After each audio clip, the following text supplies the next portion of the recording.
विराजमान हेले अग्रपूज्य भगवान श्री गणेश।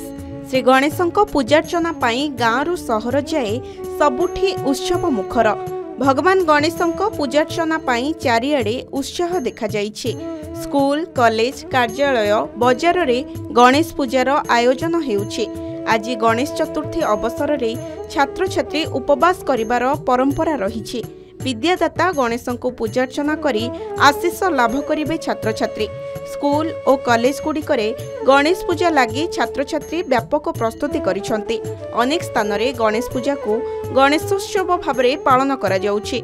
पूजा मंडप गुड़िक आलोकमाल झलसुचे। गणेश पूजा केवल महाराष्ट्र कि मुंबई नुहे बरं समग्र भारत में आनंद उल्लासर सहित पालन करा जाउछि।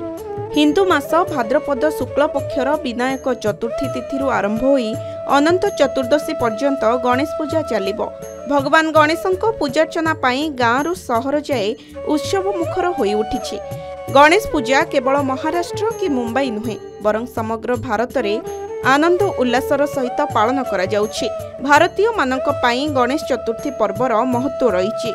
एही पर्व महा आडंबर सहित पालन करा जाए। लोक माने परस्पर को भेटंती, परिवार एवं बंधु मानक सहित खुशी उपभोग करंती एवं भगवान श्री गणेशंको पूजा करंती। उत्सव शेष रे गणेश मूर्ति गुडी को सार्वजनीन जलाशय रे विसर्जन करा जाए।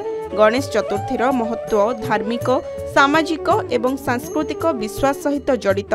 एही पर्व भगवान गणेशंको पूजा करिवार सुजोग प्रदान करे, समस्या दूर करिबारे सहाय्य करे एवं समाज रे एकता एवं प्रेमर भावना प्रतिष्ठा करे।